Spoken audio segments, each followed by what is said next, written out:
Good afternoon. My name is Caroline Edelstam. I'm the president of the Edelstam Foundation.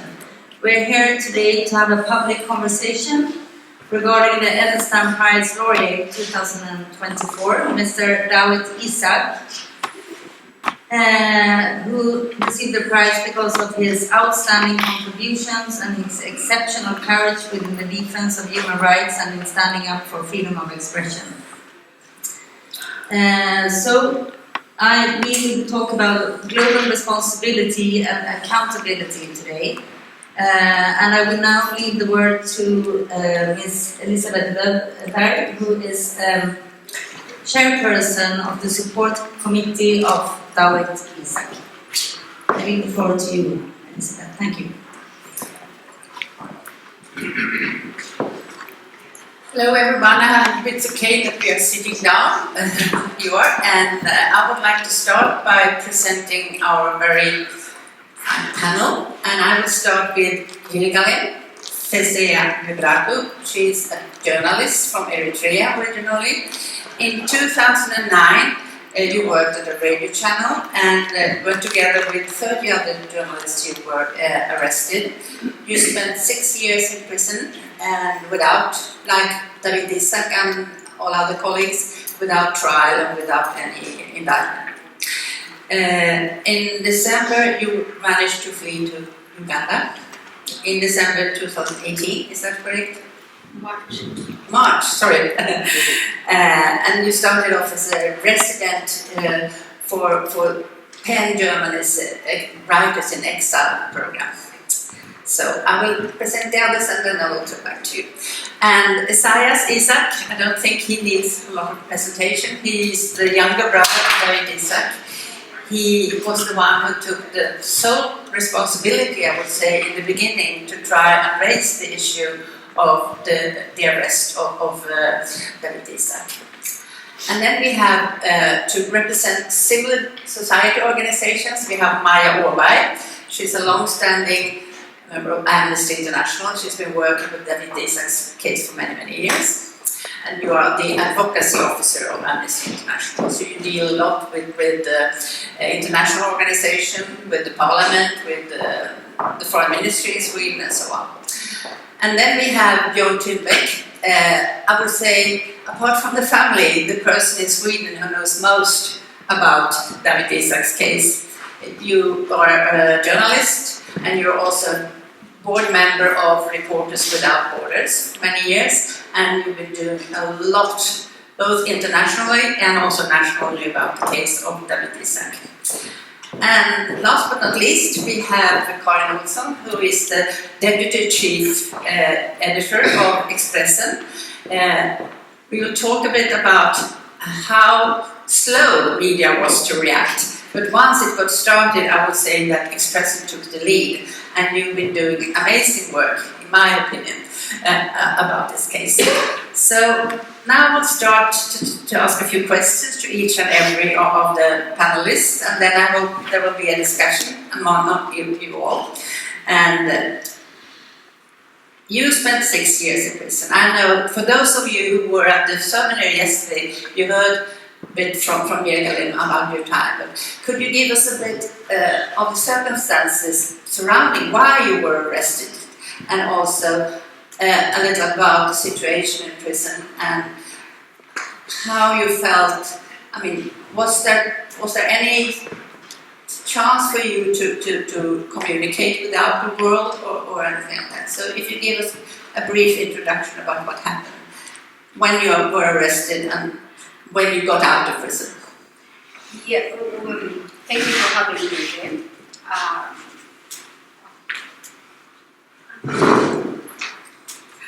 Thank you for having me again.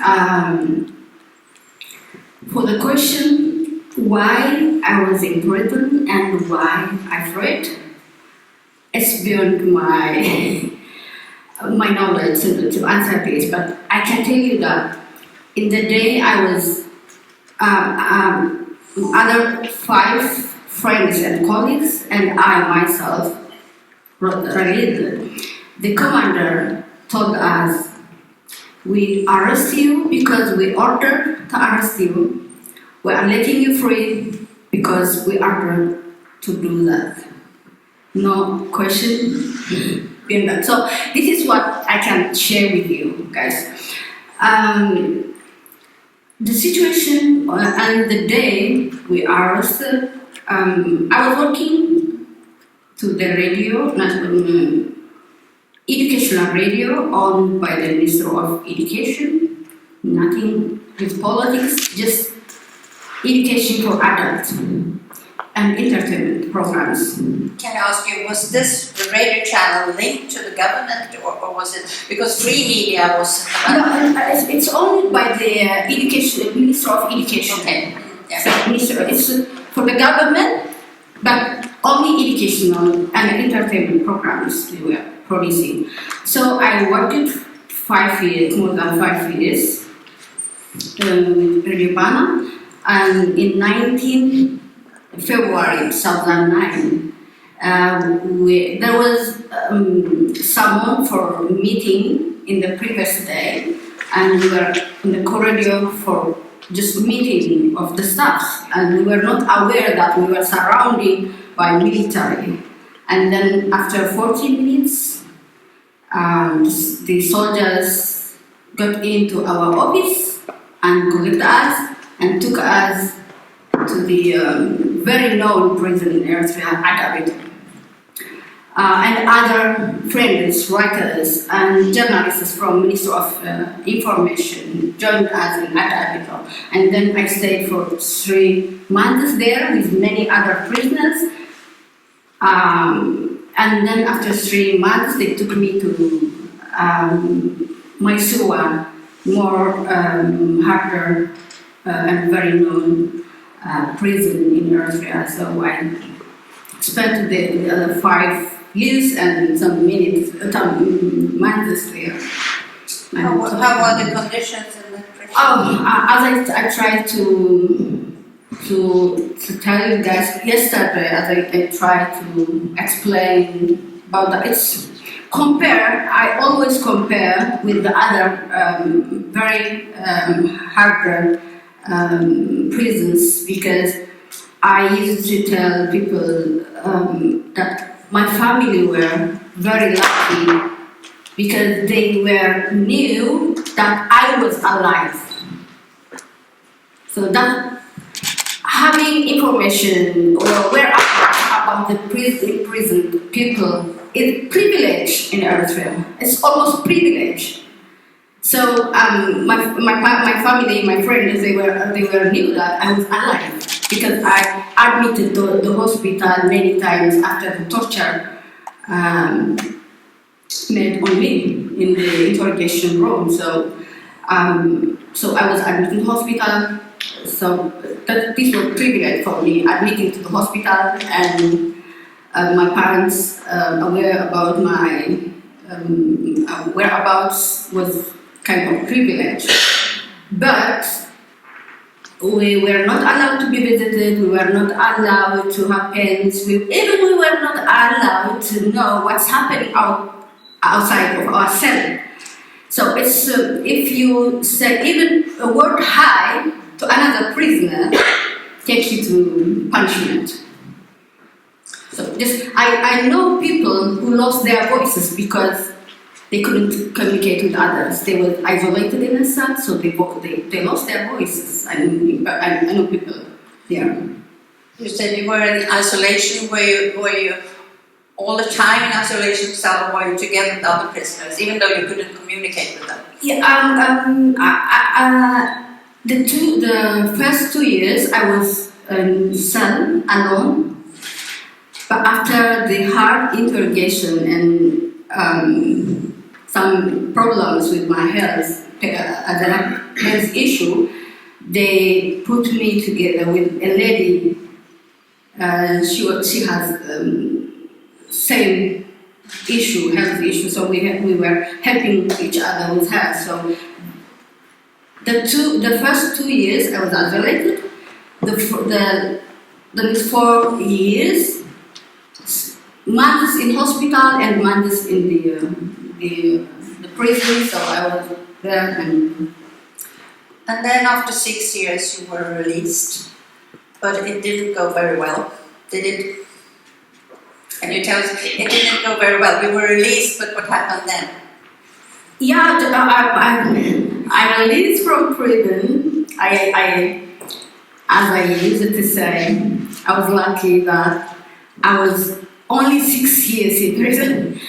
Yeah, only 6 years, with no reason, without due process of law. After that, they sent us to the place we were working, to Radio Barna, but Radio Barna was shut down. Now, they ordered us to go to the office and stay there. And then I tried to escape from Eritrea illegally to Ethiopia, and then we captured me again in prison for another. So you were captured when you tried to escape? And another 4 months in the same prison. And then I went in the other way, and I'm here until. Okay, we will come back to you. Now I will turn to Isaias. How did you learn about your brother's arrest? You were in Sweden then, and what were your first steps? And most of all, what kind of response did you get when you contacted Swedish authorities about your brother's arrest? Yes. And also, what kind of reaction did you get from media? Because I also know that you tried to contact media. Yes, that's true. I will start to say thank you to Edelstam Foundation for the prize yesterday and for the evening, and thank you especially to Carolina and Karin for amazing work. But to start your question, Elisabeth, it's quite difficult to remember everything 23 years back, but I know exactly where I was when I got information when Dawit was a prisoner. I was on lunch breaks, and I was back to my job. So it was a few days after he got imprisoned, just maybe 26, 28 September. I had asked the Swedish government to give me the document when I called the first time, but I didn't get receive yet. Also, but when I heard about him, he's a prisoner, I immediately called the government and asked them to help me. The response I got from them was, yes, we can't help you because you don't have his ID number, but it's your job to fix it. Yes, but we can't help you, so actually they say, yeah, you don't have any home, and you're from Eritrea who has 2 double citizen, we can't help you, so we want to tell you that you will not go back to Eritrea because you can't get access from us. So it's already start from very hard time for me or for Dawit, and I try after that to get in touch with different media. I started with my local media in Gothenburg, and they said, just now it's not interesting for us because we have write 42 articles about Eritrea, and we don't know what you say Eritrea, is it kind of Ethiopia? They were most interesting. Then I tried to contact Metro, if you remember that, you can get that on the trap. And they said, I want to write article about Dawit's situation, and the Metro said, this is not interesting for us because our readers is more interesting about the bus is late or the trap is broken, so you should call another media. After that I sent a fax to Swedish Publicistklubben. And then first I called them and said you should send us a fax, but still I didn't get an answer from them. Have you got it still? No. So it was very tough, and the media attention was just on 9/11. No one was interested about the poor country Eritrea. and I tried from different. I remember one thing I did was one friend of me, he gave me, he sponsored me with card letters, and I write to the different publishers, broadcast media. I think it was 35, 40 cards, but nobody was interested. So that was the start of. A very bad start, but you didn't give up. No, I didn't give up, and I was also invited to Stora Journalistpriset. I met Karin there a lot of years, and they gave me a chance to speak 5-10 minutes about Dawit, and just around 2010-11, it started a very big media campaign. But in the other side, it was also very difficult because I had a little trust to the Eritrean community here. But the Eritrean community was not interested about Dawit because everybody was interested to get back home, so they didn't want to be involved in what they call politics. Even the former colleague of Dawit was not interested, and they said they want to cut my tongue because I spoke about Eritrea. It was personal attack, so it was a horrible situation. Thank you. Maya from Amnesty. Amnesty, to my knowledge, was the first organization to really get engaged in Dawit's case. You issued something called an urgent action in, was it March or February 2002? So it took some months, but still that was the first. And then you brought up not only Dawit's case, but all the other journalists who had been in prison at the same time. You were there at Amnesty even then, and I know that you've been doing lots and lots of activities since then. But could you tell us a little about Amnesty's work, but also how we engage with other organizations in Sweden? And of course, Amnesty is an international organization, so there are sections all around the world. Is Dawit Isaak an emblematic case in other countries, or is it mainly an interest of the Swedish Amnesty? Thank you, Elisabeth. Yes, we actually we had a discussion at the book fair in Gothenburg earlier with Esaias and also Angela Guay, the daughter of Guay Minhai and Kurdo Baksu, who is also in this room. And then I heard you tell the story of you had just become a member of Amnesty International a few months ago, and then your brother was detained, and how you went to the Gothenburg office of Amnesty International and met my colleague Katarina, who is still there. And it was the first time I heard that story. But anyway, that eventually resulted in this urgent action that I brought with me. They looked like this back then.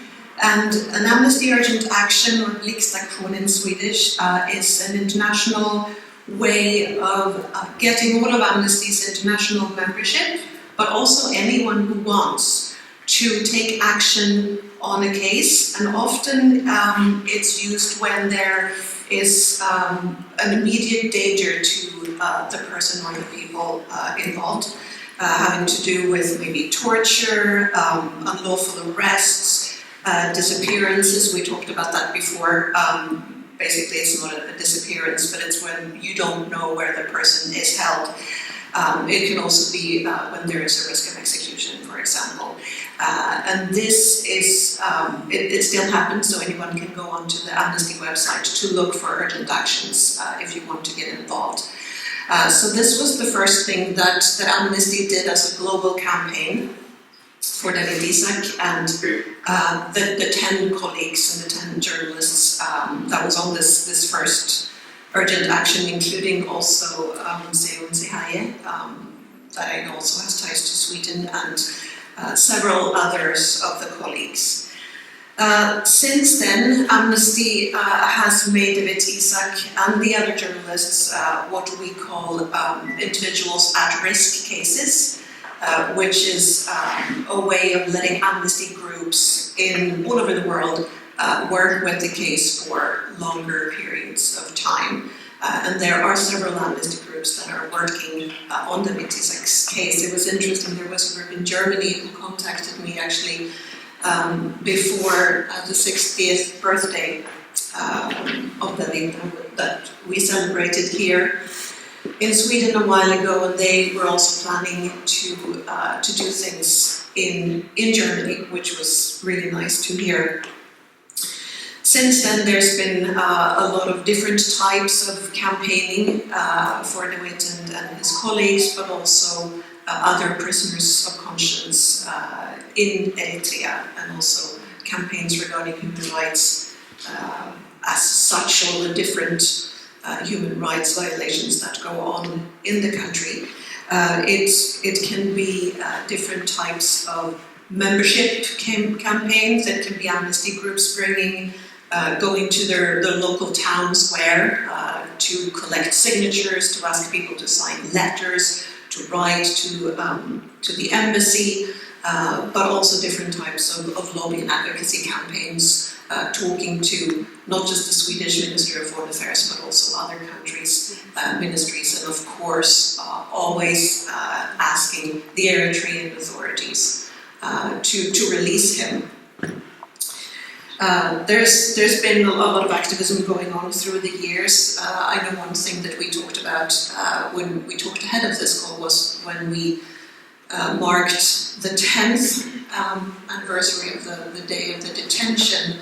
We had a big action on Medborgarplatsen here in Stockholm with a portrait of Dawit that we asked people to sign, and then we presented it to the Eritrean embassy, but they refused to take it. So people had signed and asked for him to be released. But in the end, the embassy refused to take it, so it's still hanging in the amnesty office here in Stockholm, and we're hoping one day that we will be able to give it to Dawit when he gets to return to Sweden. Let me know if I should... A couple more minutes. A couple more minutes. Great, thank you. We have also worked together with other both civil society groups and several of the groups that will be represented here too. So I'll let you talk more about our joint efforts about handing over letters, for example. But I can just talk about a personal experience I had when we tried to hand over letters of appeal to the Eritrean embassy. As I think many of you know, they don't like to let us in, or they don't like to accept these letters and these appeals. But a colleague and I managed to sneak in during consular hours. They opened the door for someone else, and we just went in. So we sat in the waiting room, and we said we had something that we wanted to hand over. We sat there for a long time, and nobody seemed interested. It wasn't like they weren't upset either, but eventually we handed over the letter and all of these signatures, and I think the person who took it may not have been quite clear and sure of who we were and what we wanted, even though we explained. But she took the letter and the long lists of signatures of people who had signed, and said that they would let the authorities know. So, and I think that's the only time that I myself have been like inside the door of the embassy. But it was quite interesting that they took the letters. I also wanted to say another thing with regards to campaigning and sending letters and keeping the attention up. And it was something that Segai Mehari, who is also an Eritrean writer and journalist, and who was present yesterday at the event, he said, never underestimate and forget that even if your letters may not reach the person, the news will probably reach the person, that she or he is not forgotten. Even if there's just one guard of the maybe 15 that you will see as a prisoner, but if one person tells you that there's being noise made about you, there are people in the rest of the world who are writing letters, who are asking about you, they have not forgotten about you, that gives you the strength and the mental strength to cope with being in prison. So I think that's also something that that I bring with me, and that we, as Amnesty, and I think everyone else here, that we bring with us, that what all the little things that we do will help keep the pressure up. So I think that's what I want to leave us all with for this round, is to not think that the things that we do don't make a difference, because all the joint efforts will make a difference. Thank you, Maya. And then over to Björn. I said that you were one of the persons, or the person most likely to know most about Dawit's case. But how did you first get involved with this case? And could you give us a picture of the work? I mean, you didn't do a lot of legal work with other with international lawyers and Swedish lawyers and so on. Could you give us a picture of what you've been doing in Sweden, but also internationally, because I think you have been at the forefront for bringing that work forward. Frankly, I don't really remember when I first heard it. It's so long ago, so we used to say it, Silas and I, in the beginning when we were out talking. We hope we don't have to come back next year, but we've been coming back and coming back and coming back, and now in retrospect I wish I would have documented so much with those first days. So, I guess 2002. I think so. Maybe 2001, but I don't think so. But anyway, in 2002, Reports Without Borders were on board, and we decided to start having a Swedish Press Freedom Prize. So I suggested that Dawit would have that first prize. And I think that was more important than I understood back then, actually, because that helped open some doors, but really in the first years it was tough. We used to get questions like, well, he's done this, he's done that, but he's never been charged with anything. Or people would say, nah, is he really a writer? I've never seen anything he's written. Well, of course not. He's writing in Tigrinya and he's published in Eritrea. How do you expect that we would have seen him? Well, hasn't he written for a Swedish paper? No, he's an Eritrean journalist. So there were so many stupid things that we had to fight. Not once, not twice, but, and countless times. And it took so many years. The prize was important, and then that this Free Dawit committee that Elisabeth is chairing came into being in 2004. That meant something. So there were small steps in the beginning, but so many years passed. And book fair in Gothenburg in 2009, walking out, I heard in the loudspeaker system that the next year the theme would be Africa, the literature theme. And then, Jesus, of course we should publish his book, because when he came to Sweden in 1986, in 1988 he'd been, by his friend family here, given a computer with Tigrinya language, so he could actually type in Tigrinya. So he had his first book published in Sweden, so you could actually go to a local library in Gothenburg and have his book in Tigrinya. It was there, and then we went there, we had the book translated, we had a beautiful cooperation with 11 publishing houses that went together. They're usually competitors, but now they joined forces, and with an alimony from the Swedish Academy, we paid the translation. Else, everyone was working for free, the paper was for free, everything was for free. And then when the book was published in 2010 at the book fair, that was the end of that. Everyone knew that he is a writer, because we published his first book, which is a love story with sort of a Romeo and Juliet setting to it, where tradition and the family, the father and mother of the girl in the story, they don't like the relationship. So it's sort of a teenage love story from Asmara to them. I mean, it's not like it's political, nothing like bring down the government or anything like that. But it is important. And it was a play that we found that he translated, that he'd written to, that we could put in the book, because he's first and foremost a playwright. And then some newspaper articles that we jointly managed to translate. And one was about AIDS and HIV, a chronicle that he wrote saying that basically we should, make this problem of HIV public so that people can know about the dangers of it. Again, not bring down the government, but asking rather the government to speak up about it. And a story about two villages that were conflicting over a piece of land, where the villagers, they asked for help. They wanted someone from sort of the top down to solve the issue. Again, not bring down the government, but rather let's have open, forthright discussions. And that is so important. That's basically journalism, isn't it? So that said about, I can say much more about how to get attention, but then let's go into the legal side. In 2010, as I wish we should have done much earlier, but anyway, we contacted Elisabeth, who was heading civil rights defenders here, because the argument that the Eritrean is always... Excuse me, could you adjust the microphone okay, so we can, because we don't want to miss anything. Okay, sure. Yeah, better, thank you. Yeah.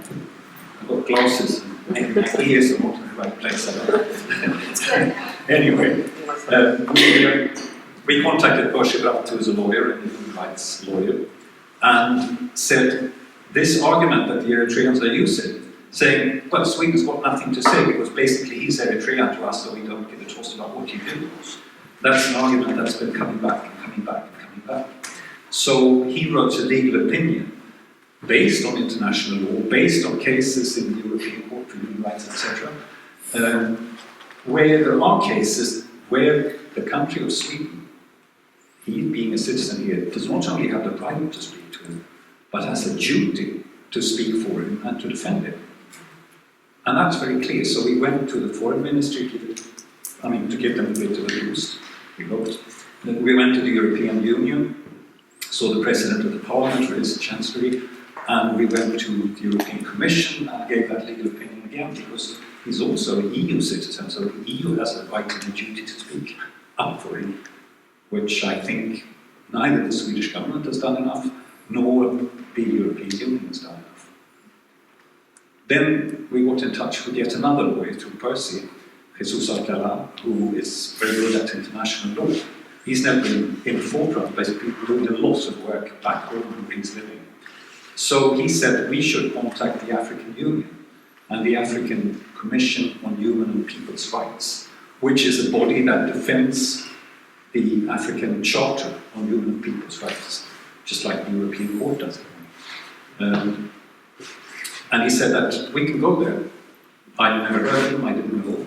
So what he did was that he wrote a habeas corpus, which is basically an old English tradition where basically it's hundreds of years ago. So basically the one who is the sheriff of Nottingham should not be allowed to lock you up in his cellar without you having a say. You should be tried in court, not for whatever your accusations are, but even for locking you up.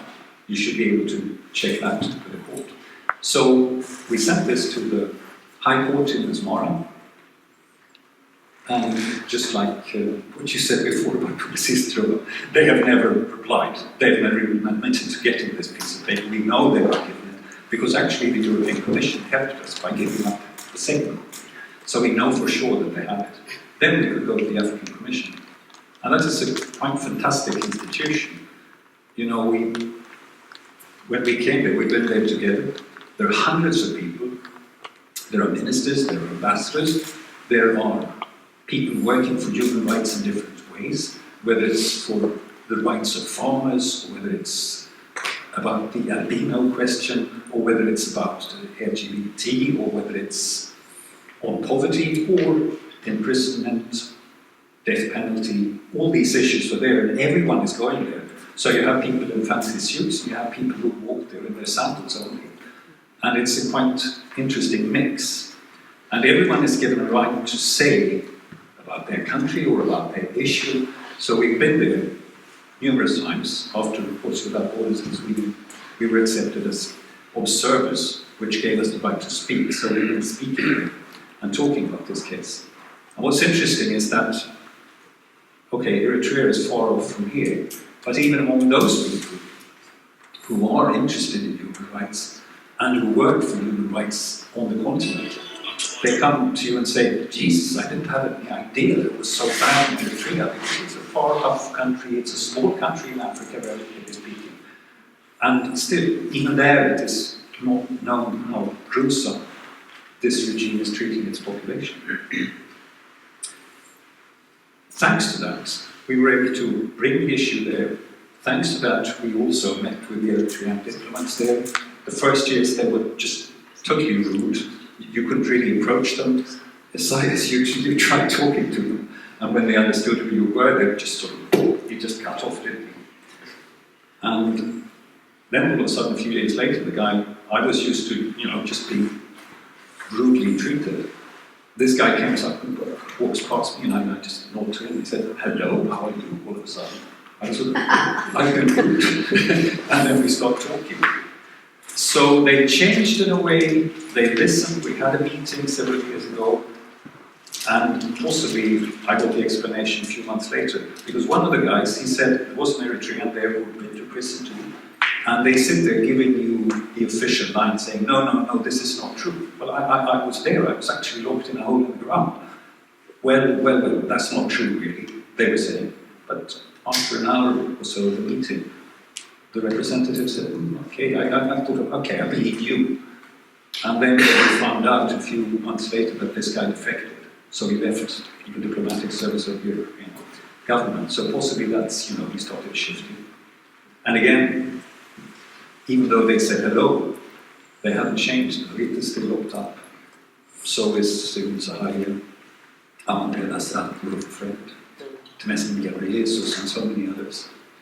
And we've not been able to move, but still we brought that issue there.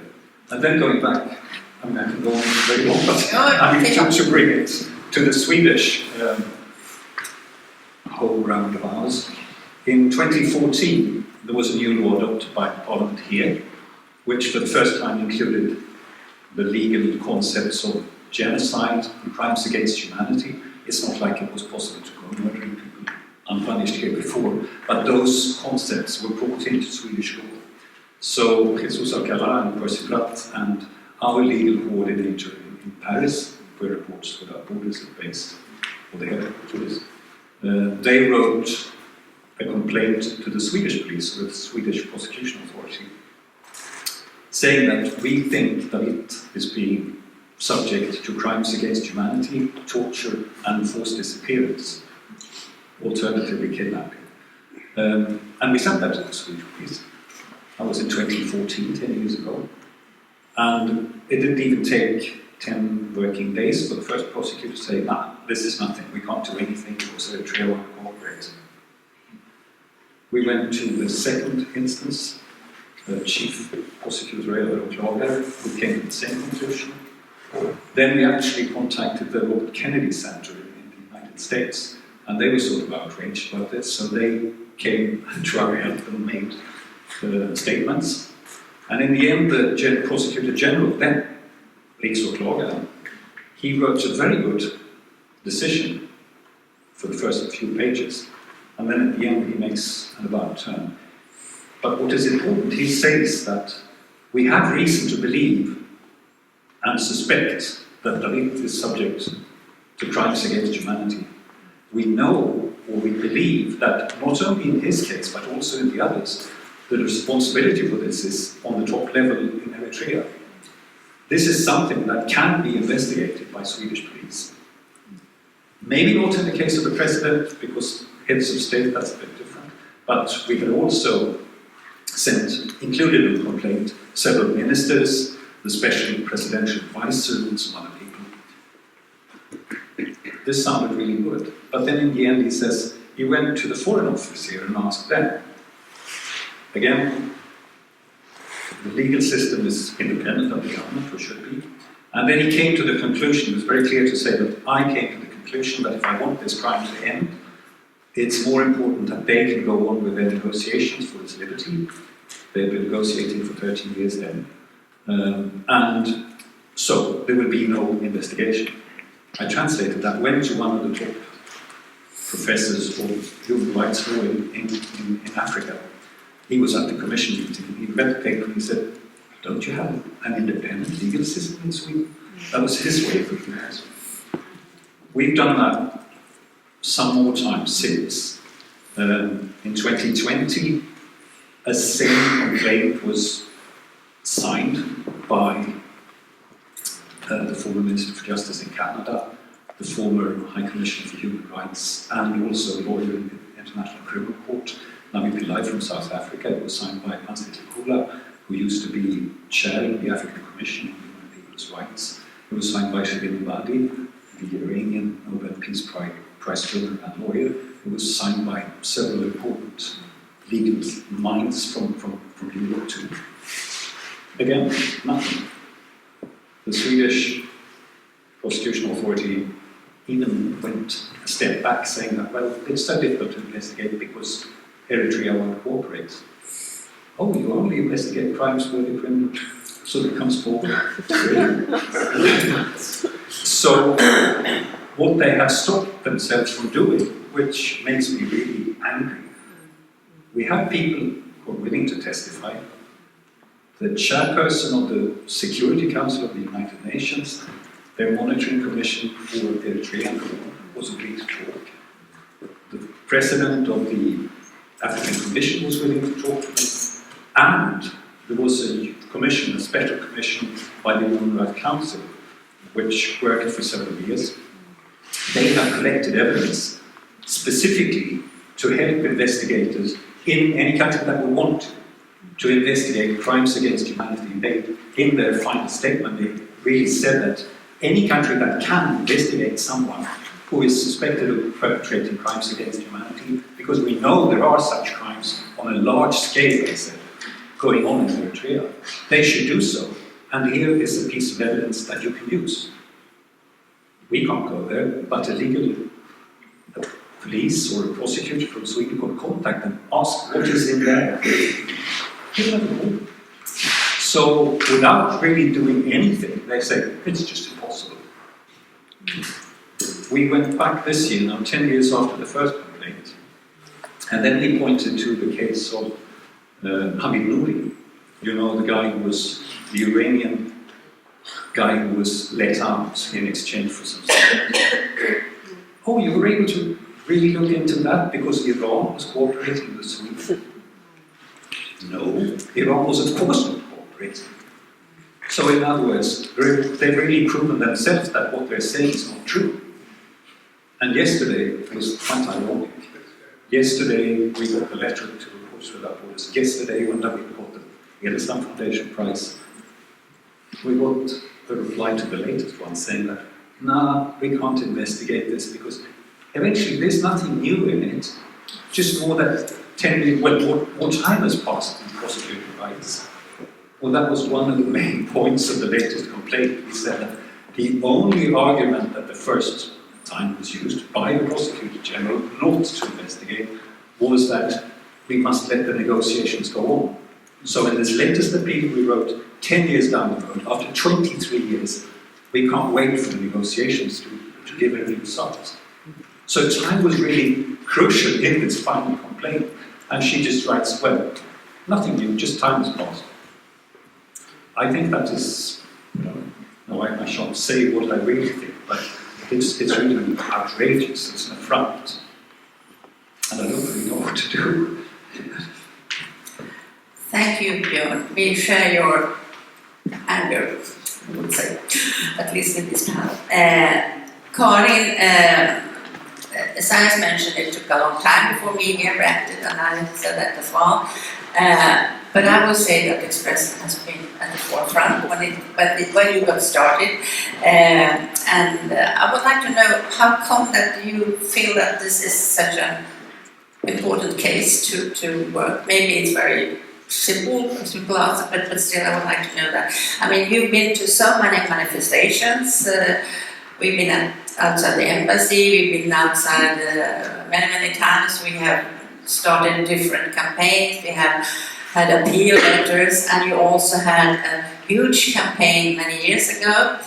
Maya and I was involved. I worked for Armémuseum, and where we have world artists signing letters on behalf of like Bruce Springsteen and Metallica and others.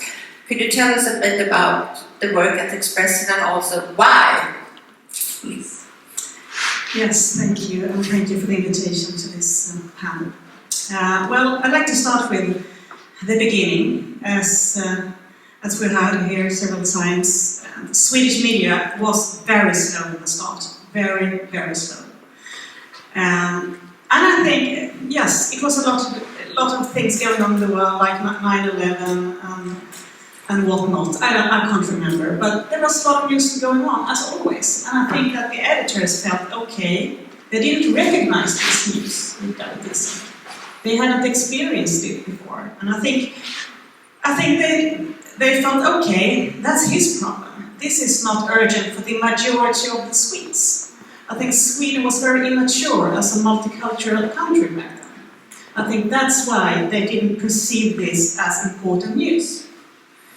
So it was reported, but in a very small scale, some small pieces here and there.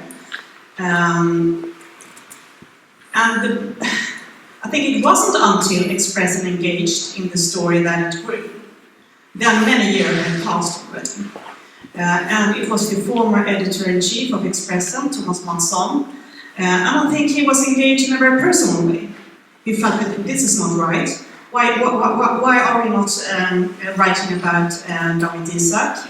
Had this been a white journalist from Dagens Nyheter or Aftonbladet, then we would be writing every day about this man.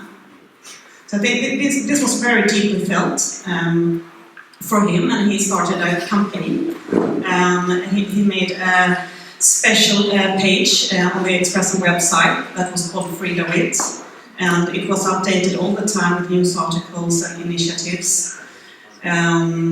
As you mentioned, Elisabeth, we have asked the Pope about Dawit Isaak, Bruce Springsteen, the King.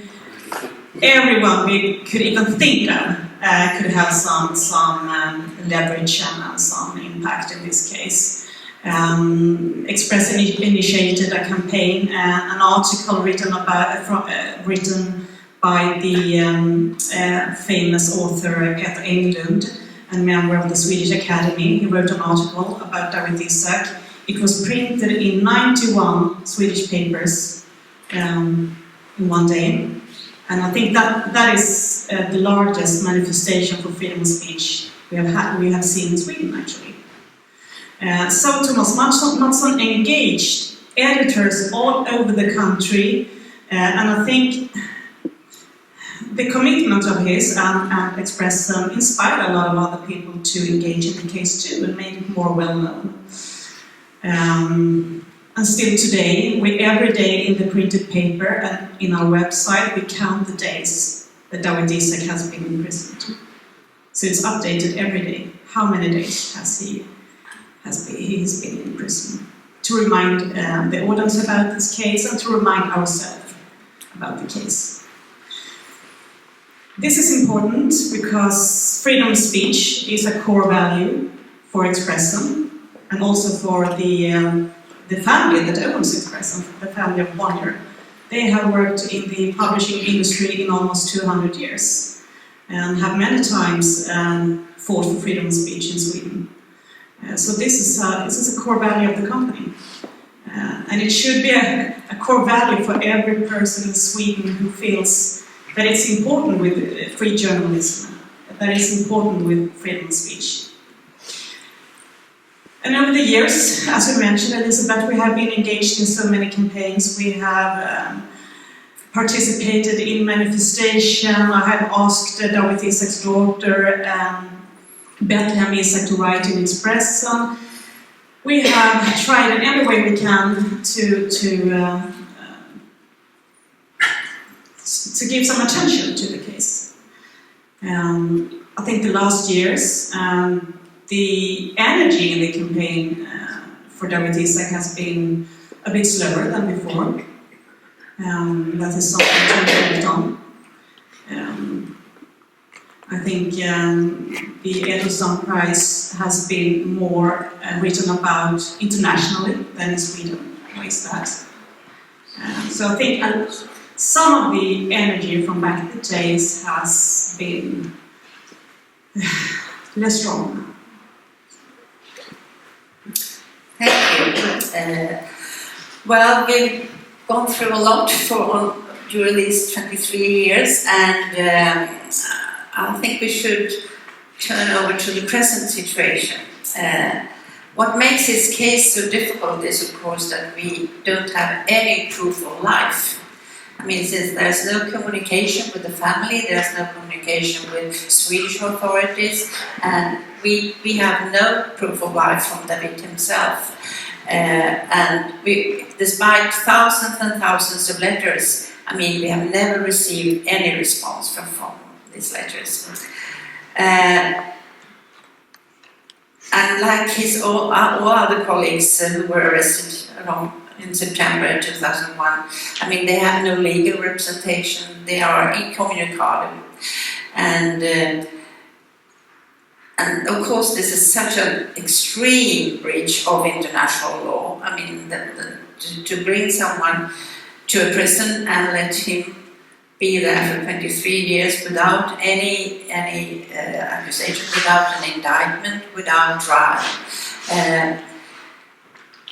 But we have to find ways to continue, and I think that, like you said, I mean, the Edelstam Prize has been mentioned in so many international media, which I think is quite unprecedented. I mean, we haven't had very much interest about this situation in Eritrea in international media, so I think this is a very good start to really focus more on what we can do.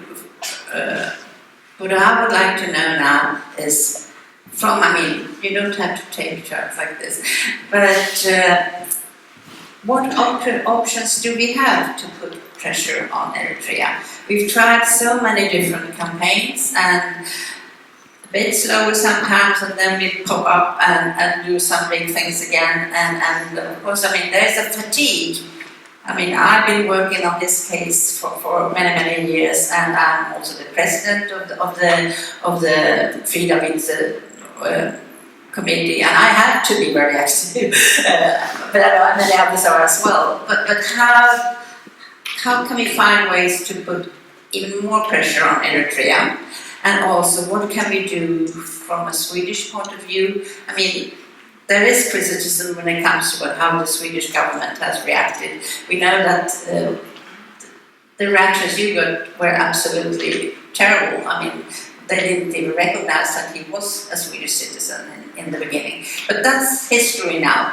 And what kind of pressure can we put on Swedish authorities and also on Eritrea? And how can we make use of this international attention now? The floor is yours. Who wants to start? I can start. I think it must be uncomfortable for the Eritrean government to work here, because for them it's not a problem for them to do what they want to do with us, Eritrea, here. And for the first, I mean, you said we want to look forward, but almost it took 8 months for the Swedish government to react. Dawit was arrested in September 2001, and the first reaction was in May 2002. And I think we lost a lot of time at that, and then maybe the Eritrean government say, they are not interested about his case.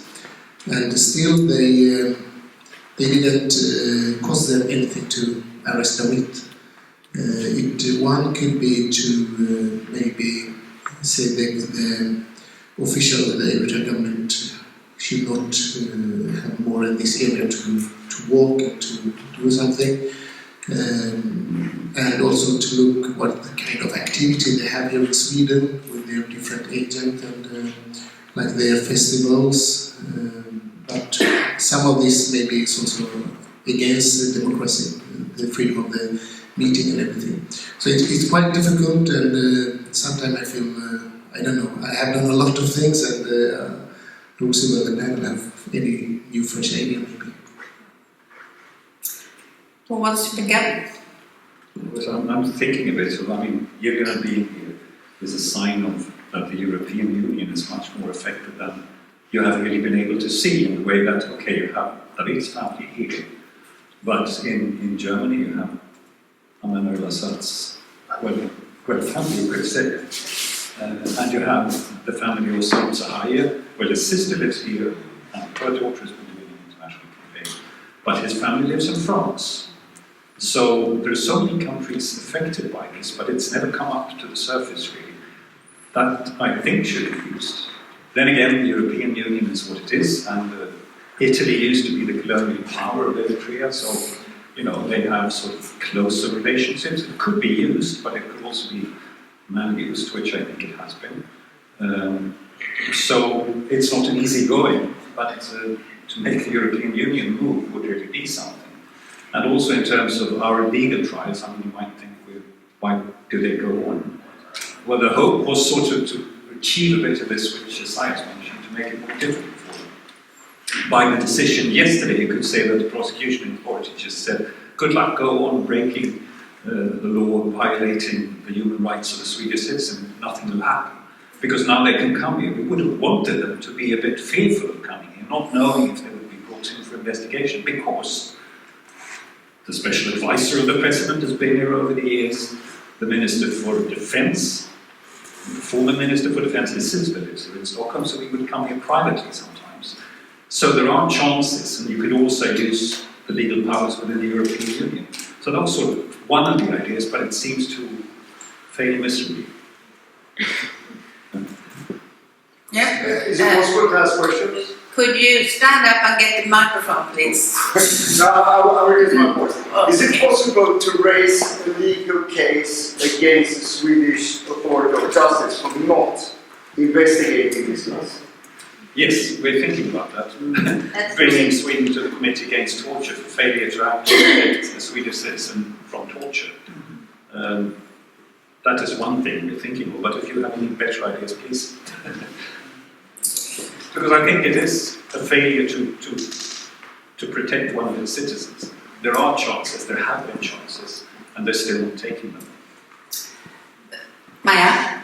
Yes, I agree with what you said. I think it would be wonderful if the European Union could take more active steps and also in dialogue with the African Union and using universal jurisdiction that you were talking about. But I would also like to talk about the foreign ministry here in Sweden. You said before we're looking forward. But because Amnesty also works with other cases of Swedish citizens who have been detained abroad, I would say that my impression, and this is now talking for myself, but as an Amnesty staff member, I am not sure that the Swedish Foreign Ministry has learned all that they could have learned from your example, because we still hear from family members and relatives from Swedish citizens who have in different countries gotten in trouble or been detained, been tortured.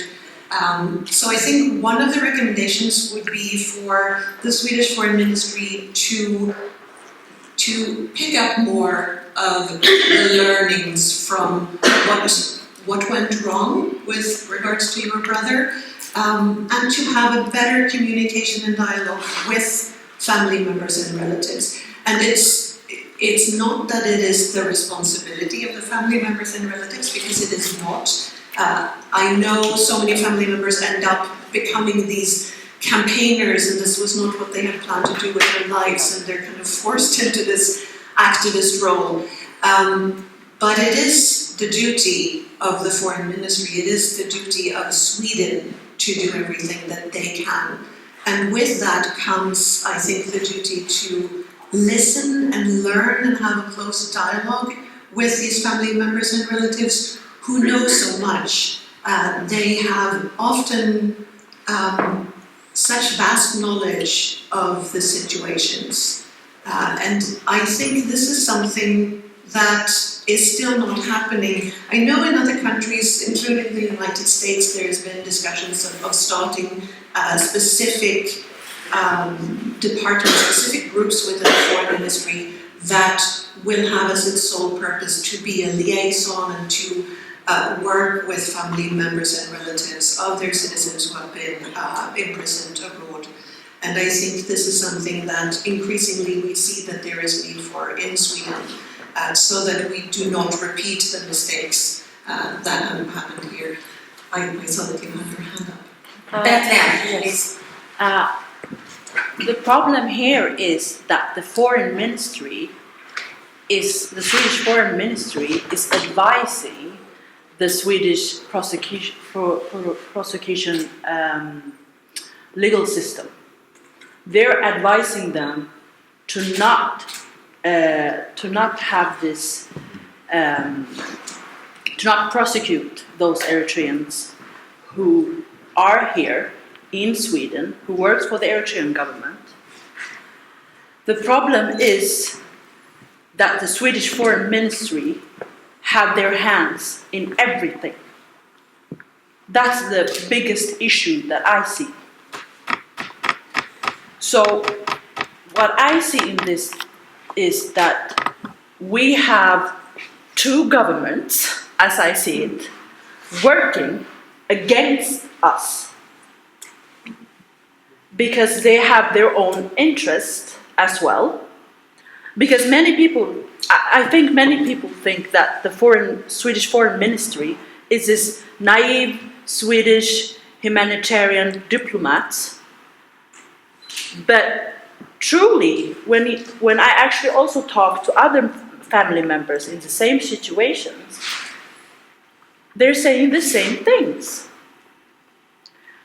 And I was in the EU actually in Brussels this July, and we met with, well, these so-called high-level people, and one of them actually screamed at one of us because we asked her, what can you do for us? What can you do for our family members? And everyone, and we met 20 people, and everyone told us, well, it's up to you, it's up to you, it's up to you. You have to do something, you have to do something. So really, I'm sorry, Maya, but really, we don't have any trust in the foreign ministry, because they are not working for us. And the problem is, we have to teach them. I have to teach the foreign ministry about Eritrea. I have to teach them what strategies they can take. I have to tell them that. And they get paid to work there. So the problem is, the lack of knowledge, the lack of interest, and, not caring enough, to be honest. And this is very problematic because in Sweden, we have over 50,000 Eritreans. So they have to care. But they don't. So unfortunately, the responsibility is on us, the families, the Eritreans, and it's getting very tiring, to be honest.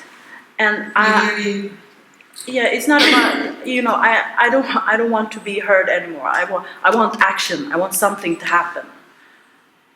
The prosecution system in Sweden is really, so, and I've talked to Esaias and Björn about it yesterday. So I think that one way is to actually prosecute the Swedish government and the Eritrean government. And we talked about this. And now it's also about finding the right people who have the courage to do it. Because it's not easy to prosecute a whole state. Okay, thank you. Okay, as Chairperson over there.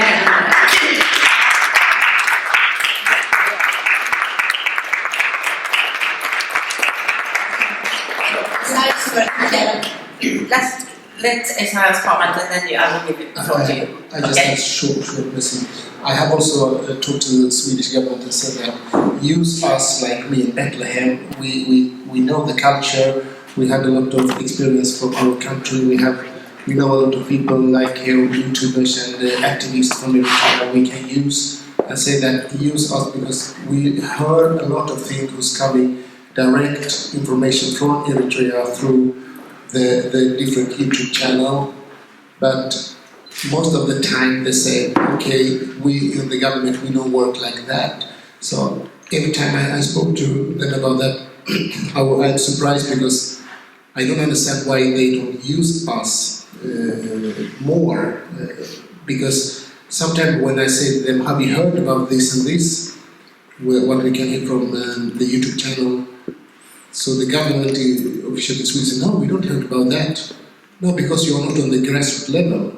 Exactly. The guys who have information direct from Eritrea is from, it could be from general, it could be from high official level from Eritrea. So I hope they can listen to us in the future because we have a lot of experience together with our friends who are sitting here. Okay, he went. No, han skulle... Please come back. Okay, so I will give the floor to you. Can you stand up, please? Yeah, sure. Yes, my name is Edelstam, and I'm an Eritrean journalist, a colleague of Dawit, and I have been active in the Free Dawit initiative already since the Leila Fairbanks was for Armémuseum.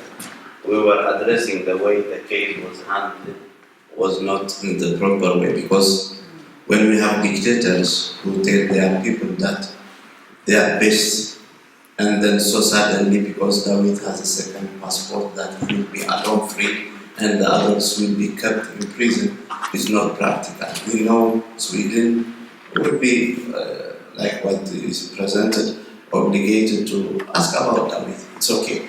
It's not anything negative to us. But for the dictators, they tell their people that there is not a way to free Dawit alone while they will keep the others. Because the only crime, I'm one of them, all of my colleagues, we work together. I was chief editor of Armémuseum, Dawit was first editor. So if I was there, what we are arguing now for is free Dawit because he's Swedish national, but keep the others, we don't care about them. That way it will not work. So we were always saying, let's address it in a different way. Let them get a chance to appear in the court if there is any crime done. There is no, any which I know. It's not like what Edelstam said. I do see Dawit's case is politicized. Whenever we have social democrats in the power, they use silent diplomacy and they get criticized by the opposition. When the opposition comes to power, they use the same silent diplomacy and they get criticized by social democrats. So if they know this strategy is not working, then they should at least be serious about it and change the strategy. You cannot keep doing the same thing and wait for another reason. It's not only about, there is lack of interest.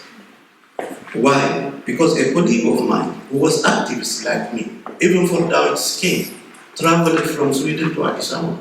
He's a Swedish national. He was kidnapped from Addis Ababa to Eritrea now.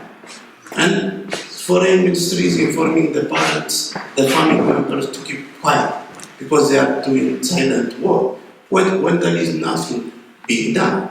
In 2006 or 7, I said to your shopping post and in the interview, the only way Dawit can be free is when there is a regime change in Eritrea as part of the whole solution in the country. Because there is no way for Dawit to be free. If there was such thing that happened, it was a mistake and they corrected, because the only insult they can do to the Eritrean people more than what they have done is freeing Dawit and keeping the others. So the strategy has to be changed, that we have said initially, but from Sweden part, either they have to take it so seriously and work hardly, like what the Brits did when they have their people dated in Eritrea. And they were even arrested in the Eritrean Sea. But they freed them directly because they were warning them even to close the embassy in London. But we don't see such tendencies from Sweden, and I see it as lack of interest. And now we are afraid. Here in Sweden we are afraid for being attacked by the regime supporters. Even if we are so scared in Sweden, how can we travel to other African countries and get kidnapped to Eritrea? And would I expect Sweden to do anything for me? When I see what happened for Dawit and Ermémuseum, a young activist, a Swedish.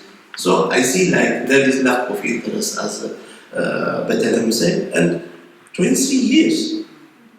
Do we know if he is allowed? We don't. So what are we arguing for? Sometimes I feel like we are, I can give you a typical example. Eritreans were demonstrating in front of the Swedish parliament, asking Swedish government to do something. No, in front of Ethiopian embassy. Because Ermémuseum, a Swedish national, was kidnapped from Addis Ababa, taken to Eritrea. So they were demonstrating in front of Ethiopian embassy while he's kept in Eritrea. And the foreign ministry, we informed them, I informed them. I have contact with the people involved with Eritrea. They know it. So I don't tell public, other than letting thousands of people demonstrating in front of an embassy which cannot do any difference. So this diplomacy is meant to silence the activism we are doing, to silence the voices which we are raising. And it's not giving this. Thank you. Thank you. We have a question over there. My name is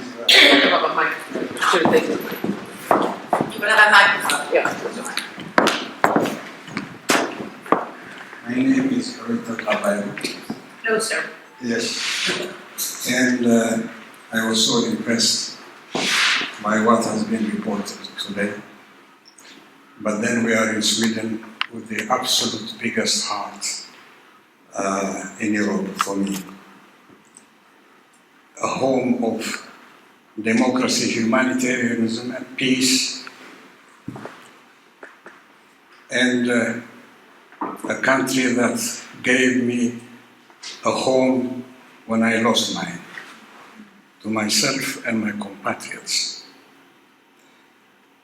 What has been said today shows what Sweden has done. So, and this is a beautiful representation, in fact, of what Sweden is. I think we are talking today about what can be done more. And today I will not speak about what Sweden shall do, for Isaac, already his heroic brother, sustained the idea of saving his brother from the terrible things that are happening in Eritrea. I don't have to spell them out today. They have already been spelled out. What I would say is, what can Eritreans do for this movement? Isaias has been ignored by the Eritrean community in Sweden. He has been fighting, and his family has been fighting by themselves in isolation, without the uprising of the Eritrean community in Sweden to start with, to stand in solidarity with Isaias and his family. That is the first step. Thank you. I think it's very important. I shall not discuss diplomacy because I don't think it is the home of diplomacy now. But I shall talk about activism and what Eritreans can do about the principles of activism.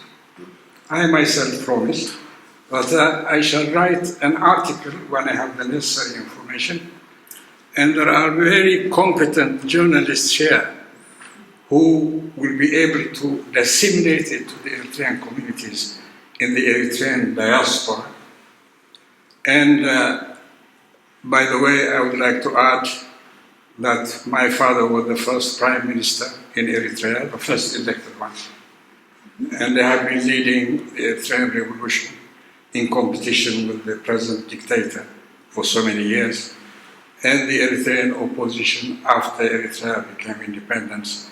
So I hope I do not sound arrogant, but I just wanted to say that an article for me would have some kind of impact.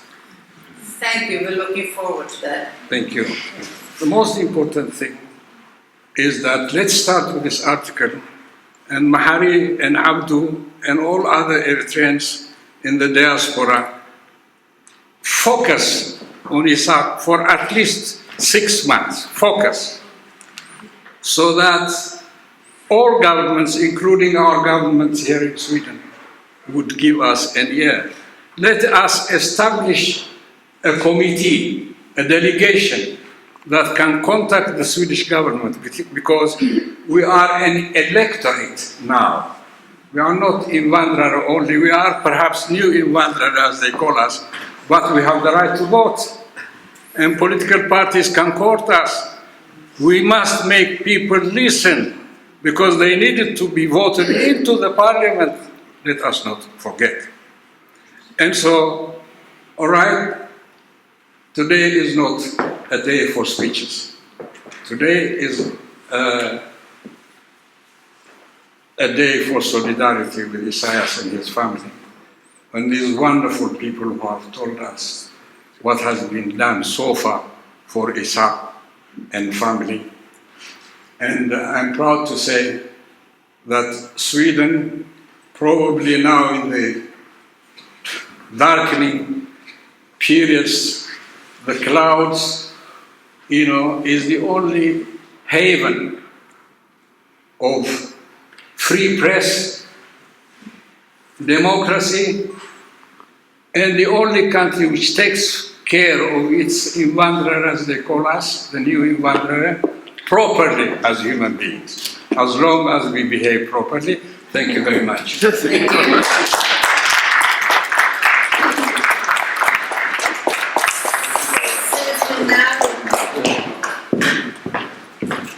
Since we're now coming into what Eritreans can do, we know that the diaspora in Sweden is extremely divided. There are those who are very much pro the regime and those who are against. But I would like to hear from you, Yirgalem. I mean, how we talked before we came here. How much does people in Eritrea, how much do they know about Dawit's case and the other imprisoned journalists? I believe that everyone knows about that, but it's not easy to speak up about that. Able to break it, tell, discuss it. So I don't know. I don't think it's lack of knowledge about that. It's lack of feeling or attachment. So people, I believe people know about that because being imprisoned is everywhere, in every family. So the problem is we can speak about that freely. There is no public internet access. Everybody feels and everybody feels that the regime spy our telephones or conversation is practice. So the main thing is fear. That knowledge. I think it's time to wrap up, but I would like to know if there are any last words from any of you. You've heard some suggestions, and what we know is that I think there's an agreement that silence diplomacy has done its bit. I mean, it's to refer to that as the Prosecutor General did when we made the first complaint, and that's many years ago. And I mean, silent diplomacy has not given Dawit his freedom, and we need to find other ways. I mean, we have to remember that it's Eritrea who's keeping a prisoner, but still there is food for thought when it comes to how can we address the Swedish government. And I think by getting Eritreans in Sweden involved, I think that would be a very, I mean, we've been discussing this, you and I think that would be a very good idea. But do you have any last words you would like to give? Karin? Yes, I would like to thank the audience for the words here today, very inspiring words. And I think as a media representative here in this panel, I'd like to say that it's so important for us to keep our eye on this case and not lose our interest in it. We have to fight the fatigue and keep up the pressure, not least on the EU. I think also that Sweden have not had the strength to solve this case, and I think we have to put the pressure on the EU to get their act together and speak as one voice. That the EU does not accept that Eritrea is jailing a Swedish citizen, a Swedish journalist. We do not accept that China is kidnapping Swedish writers, publishers. EU has to speak as one voice in these topics to protect their EU members. I think that must be the focus now, and I feel a huge responsibility as an editor to push my co-workers to keep their eye on this case and report the important news about it, and not to forget Dawit Isaak again, as we did in the beginning. Thank you. Björn, do you have some last words? Yes, I think what is important too is, like we're speaking of international coalitions, since some years we're cooperating with the Armémuseum Center for Human Rights in Canada, which they're doing a brilliant job. So together with them we find a report to the UN Working Group on arbitrary detention, which is indeed what's going on. And they gave a result last summer, which was like, I don't remember correctly whether it was 11 or 18 articles in various international conventions that Eritrea is violating. And again, it's important to say that this is not only for Dawit, it's his name we're putting up there, but we're always mentioning the others too, because we must remember that Eritrea banned the entire press. Sometimes people would come up and ask, what article did you write to get to prison? But it was not an article, it was just for being a journalist. And like Bette had said yesterday, they go for the journalist first when they want to go against democracy. Again, we're not more worth as human beings being journalists than anyone else, but the job that we're doing in democracy, and much more bravely done in other countries than Sweden, that is really something to keep an eye on, like you're saying. And together with the Canadians, we're also in the process of, again, using the law. If you know the Magnitsky sanction mechanism, Magnitsky was a lawyer working in Russia for an American financier, Bill Browder. So he managed to push through legislation in the US saying that even if you cannot bring someone to court, you can, if they have committed crimes that you can reasonably prove, you can put them for financial sanctions and you can stop them from introduce travel bans. So we're pushing, or they're in the forefront of this committee in Canada, using that in Canada. It's already fine, it's such a big thing, so it's work going on in many other areas of the world as well.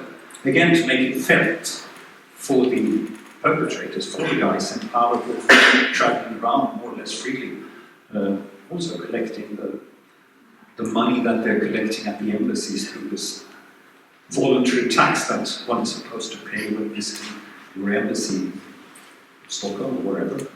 So that is one way to go forward as well, I would say.